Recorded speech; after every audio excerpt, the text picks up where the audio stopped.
Hello everyone, আসসালামু আলাইকুম। আর কিছুদিন পরে কিন্তু রমজান মাস। আর রমজান মাসের ইফতারে যদি এরকম একটি মুখরোচক বেগুনের ডিশ হয় তাহলে কিন্তু ইফতারের আলাদাই স্বাদ এসে যায়। চলুন আজকের রেসিপিটি দেখে নেওয়া যাক। আজকে কিন্তু বেগুন দিয়ে আমি একদম নতুন ধরনের এই ভাজিয়াটা বানিয়েছি। তার জন্য আমি কিন্তু এখানে বেগুনগুলোকে যেমন স্ক্রিনে দেখানো হচ্ছে ঠিক তেমনভাবে গোল গোল করে কেটে নিয়েছি। তবে এই বেগুন কাটার মধ্যে ইউনিক একটা ব্যাপার আছে, যেটা হচ্ছে এই বেগুনগুলোকে কিন্তু যেমন ভিডিওতে দেখানো হচ্ছে সেরকমভাবে গোল করে কাটার পর মাঝে এরকমভাবে হাফ করে কেটে নিতে হবে। অবশ্যই কিন্তু এই কাটাটা আপনারা দেখে নিয়ে করবেন, কারণ এর ভিতরে পুর ভরতে হবে। অপরদিকে এবার কিন্তু এই বেগুনের ভেতর যে পুরটা ভরতে হবে সেই পুরটা আমরা কড়াইয়ের মধ্যে বানিয়ে নেব। যার জন্য এখানে আমি কড়াইয়ে তেল দিয়ে দিয়েছি, গোটা জিরে, এলাচ আর কিছুটা গোল। তারপর কুচো কুচো করে আলু কেটে দিয়ে দিয়েছি। এবার এটাকে কিছুক্ষণ ধরে ফ্রাই করে নিতে হবে। কিছুক্ষণ এটাকে ফ্রাই করার পর এটা যাতে সিদ্ধ হয়ে যায় সেজন্য দিয়েছি নুন, তারপর সমস্ত মশলা যেমন দেখানো হচ্ছে ভিডিওতে, লঙ্কা, জিরে, হলুদ সব কিছু দিয়ে দিয়েছি। এবার কিছুক্ষণের জন্য এটাকে ঢাকা দিয়ে রেখে দিতে হবে।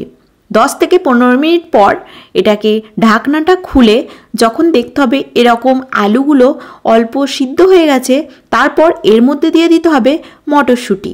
মটরশুঁটির পরিমাণটা কিন্তু একদমই অল্প হবে। তারপর এটাকে সিদ্ধ করার জন্য কিছুক্ষণ ঢাকা দিয়ে রেখে দিতে হবে।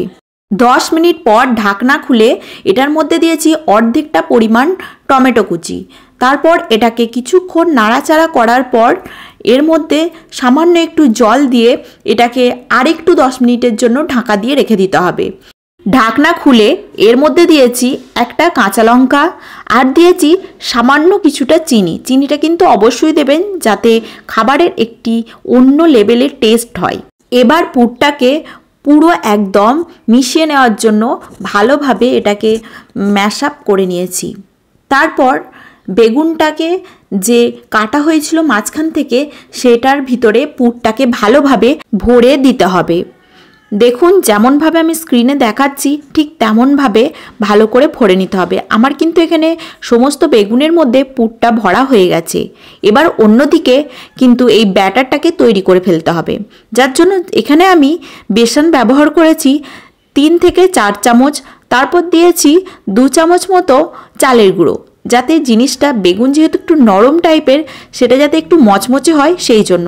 তারপর সামান্য একটু নুন, 1 চামচ মতো লঙ্কা, 1 চামচ জিরা আর দিয়েছি সামান্য একটু হলুদ। হলুদটা কিন্তু সামান্য দেওয়ার চেষ্টা করবেন, নাহলে কালারটা খুবই হলুদ হয়ে যায়।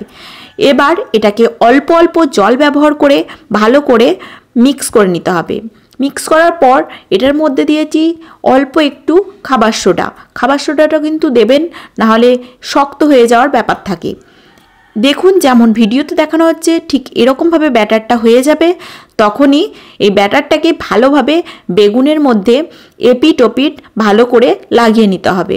এটা কিন্তু ভালো করে এদিক ওদিক মোটা করে লাগানোর চেষ্টা করবেন। তারপর এটাকে তেলে ফ্রাই করে নিতে হবে, একদম মচমচে কড়া করে ফ্রাই করবেন। গ্যাসের ফ্লেমটা কিন্তু একদম হাই রাখবেন, না হলে কিন্তু ভিতরটা কাঁচা রয়ে যেতে পারে। তাহলেই কিন্তু রেসিপিটি রেডি হয়ে যাবে। একদম নতুন ধরনের রেসিপি, আপনারা কিন্তু বাড়িতে অবশ্যই ট্রাই করবেন।